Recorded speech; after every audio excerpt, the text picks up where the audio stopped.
बहुत समय पहले की बात है। उस समय आज की तरह स्कूल नहीं हुआ करते थे और छात्र शिक्षा लेने के लिए गुरुकुल में जाते थे। उस समय शिक्षक छात्रों से शुल्क भी नहीं लिया करते थे। जो गुरुकुल की जमीन थी उससे ही उनकी रोजी चलती थी तथा राजा और धनी व्यक्तियों के द्वारा दिए गए दान से उनका जीवन अच्छे से गुजर जाता था। सभी छात्र अपने गुरु का बहुत सम्मान करते तथा उनकी आज्ञा का पालन करते थे। गुरु भी अपने छात्रों को बहुत प्यार देते थे और उनको वेद, पुराण, ज्योतिष आदि का पाठ पढ़ाते थे। उस गुरुकुल में 4 छात्र ऐसे भी थे जो एक साथ पढ़ते थे। उन चारों को वेद, पुराण एवं दूसरे सभी विषय बहुत अच्छे से याद थे, मगर उनका व्यवहारिक ज्ञान बहुत कमजोर था। वे चारों छात्र अपने निजी कार्यों को भी वेदों और पुराणों के अनुसार करते थे, इसलिए उनसे हमेशा गलती हो जाती थी, जिसके कारण लोग उनका मजाक उड़ाते और उन पर हंसते थे। वो लोग खुद को सुधारने की बहुत कोशिश करते थे, परंतु फिर भी असफल ही रहते थे।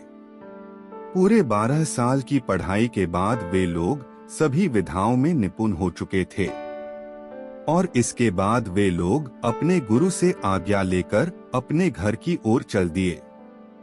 रास्ते में चलते चलते वे एक दोराहे पर पहुंच गए और वहां पर खड़े होकर सोचने लगे कि किस रास्ते से जाना उचित है। तभी एक छात्र ने अपनी पुस्तक खोली। उसमें लिखा हुआ था, महाजन जिस ओर जाते हैं उस मार्ग की ओर जाना उचित होता है। यहाँ पर उन लोगों ने महाजन का मतलब बहुत सारे लोग समझ लिया और तभी वहाँ पर बहुत सारे लोग एक शव को जलाने के लिए ले जा रहे थे। चारों छात्रों ने देखा कि इस रास्ते पर बहुत सारे लोग जा रहे हैं, इसलिए वे लोग भी उसी रास्ते पर चले गए। श्मशान में सभी लोग उस शव का अंतिम संस्कार करने के बाद वहां से चले गए और वे छात्र वहीं पर रह गए। वे लोग सोचने लगे कि अब आगे क्या करें। तभी एक छात्र ने अपनी पुस्तक निकाली। पुस्तक में लिखा हुआ था, श्मशान में साथ ठहरने वाला ही अपना मित्र होता है। उन्होंने आसपास देखा तो उन्हें एक गधा दिखाई दिया।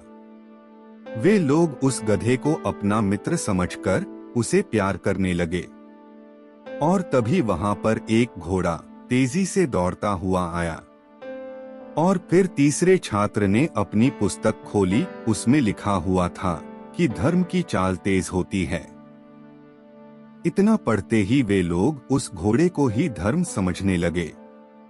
तभी चौथे छात्र ने सोचा, क्यों ना मैं भी अपनी बुद्धि का इस्तेमाल करूं। और फिर उसने भी अपनी पुस्तक को खोला। उसकी पुस्तक पर एक जगह लिखा था कि अपने मित्रों को धर्म से जोड़ना चाहिए। वे लोग गधे को तो अपना मित्र समझ ही रहे थे और घोड़े को धर्म, इसलिए वे चारों अपने मित्र को धर्म से जोड़ने के लिए घोड़े और गधे के गले में एक साथ रस्सी डालकर बांध दिया। ऐसा करते उनको वहां के स्थानीय लोगों ने देख लिया। उन लोगों को इन चारों छात्रों पर बहुत गुस्सा आया और वे लोग इन छात्रों को मारने के लिए दौड़े। चारों छात्र जैसे तैसे अपनी जान बचाकर वहां से भाग निकले।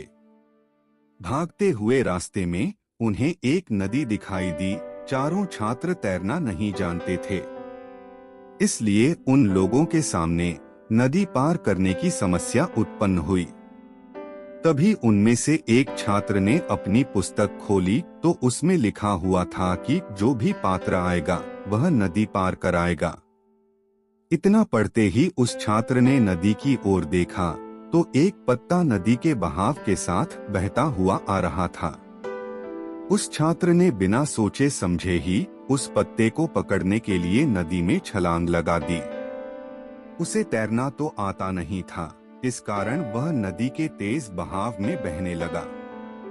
नदी में अपने साथी को बहते हुए देख दूसरे छात्र ने अपनी पुस्तक खोली। उसमें लिखा हुआ था, किसी संपूर्ण का नाश होते देखकर आधे को बचा लेना चाहिए और आधे का त्याग कर देना चाहिए। तभी एक छात्र ने नदी में बहते हुए अपने दोस्त के बाल पकड़े और तलवार से उसका सर कलम कर दिया ताकि उसे आधा तो बचा लिया जाए। इतने में गांव के लोग उन छात्रों के पास पहुंचे और उन्हें पकड़कर राजा के पास ले गए।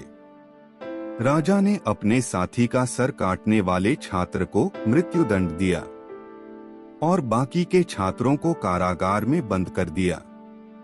दोस्तों, इसलिए कहा जाता है कि बिना सामाजिक ज्ञान के शिक्षा व्यर्थ है। दोस्तों, वीडियो को लाइक, चैनल को सब्सक्राइब जरूर कीजिए और कमेंट बॉक्स में बताइए आपको यह कहानी कैसी लगी। किसी गांव में एक किसान रहता था। खेती ही उसके जीवन व्यापन का जरिया था। खेती करके वो अपने घर परिवार का पेट भरता और बच्चों को पढ़ाता लिखाता था। पर उस किसान को हमेशा से ही भगवान से एक शिकायत थी कि भगवान कभी फसल की बुआई के समय वर्षा नहीं करते तो कभी फसल की कटाई के समय वर्षा कर देते हैं, जिससे किसानों की फसल खराब हो जाती है। इस साल फसल की बुआई का समय आ गया और वर्षा नहीं हुई। किसान फसल की बुआई के लिए बहुत दिनों तक इंतजार करता रहा, लेकिन फिर भी वर्षा नहीं हुई। तो एक दिन किसान अपने खेत में खड़े होकर आसमान की तरफ देखते हुए भगवान से शिकायत कर रहा था कि आप भगवान हो और आपको यही नहीं पता कि खेत में फसल उगाने के लिए क्या जरूरी है। जब जिस चीज की जरूरत होती है तो देते नहीं, और बिना मतलब के जो जरूरी नहीं होता वो देते हो। अब पानी चाहिए तो अब आप पानी नहीं दे रहे हो, और जब धूप चाहिए होती है तो वर्षा करा के हमारी फसल खराब कर देते हो। क्या आप नहीं चाहते कि किसानों की फसल अच्छी हो और लोगों को खाने की कोई कमी न हो? मैं आपसे हाथ जोड़कर विनती करता हूँ, कृपा करके बस एक बार हमें अपने मन मुताबिक मौसम बदलने का मौका दो, ताकि हम किसान अच्छे से अनाज उगाकर आपको दिखा सकें कि खेती करने के लिए कैसे मौसम की जरूरत होती है और फसल खराब होने की वजह से कोई भी इंसान कभी भूखा ना रहे।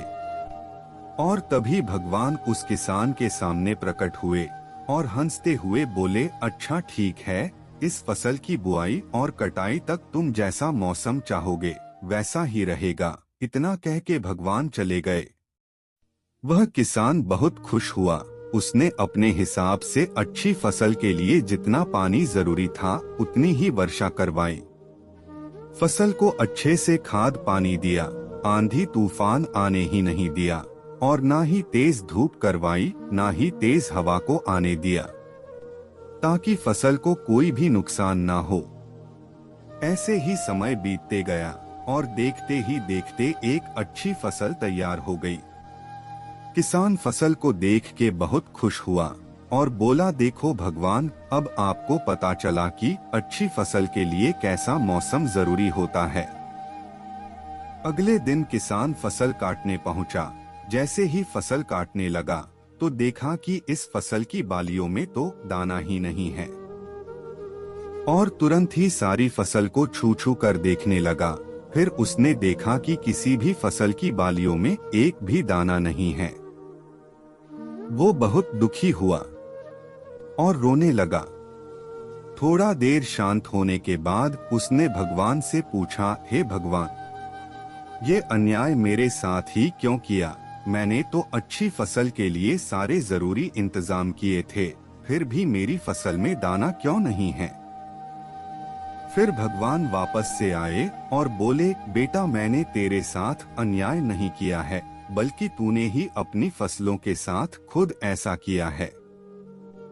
मैं तो पहले ही जानता था कि ऐसा ही होगा, क्योंकि तुमने इन फसलों को बिल्कुल भी संघर्ष नहीं करने दिया। ये फसल अगर तेज धूप सहती तेज आंधियां झेलती तभी तो ये अंदर से मजबूत होती। लेकिन तुमने इन्हें किसी भी चुनौतियों का सामना नहीं करने दिया। इसलिए बाहर से देखने में सुंदर तो है, पर अंदर से बिल्कुल खोखली है। किसान ने भगवान से अपनी नासमझी की माफी मांगी और कहा, हे प्रभु, अब मुझे समझ आ गया कि आप ऐसा क्यों करते हैं। इसी प्रकार संघर्ष करने से इंसान मजबूत होता है। जीवन में समस्याओं और मुश्किलों से लड़ना बहुत आवश्यक है। हमें संघर्ष से नहीं भागना चाहिए। इससे हम अपनी आत्मा को बढ़ावा देते हैं, सफलता के और अधिक निकट आते हैं। दोस्तों, वीडियो को लाइक और चैनल को सब्सक्राइब जरूर कीजिए। कमेंट बॉक्स में बताइए आपको ये वीडियो कैसी लगी।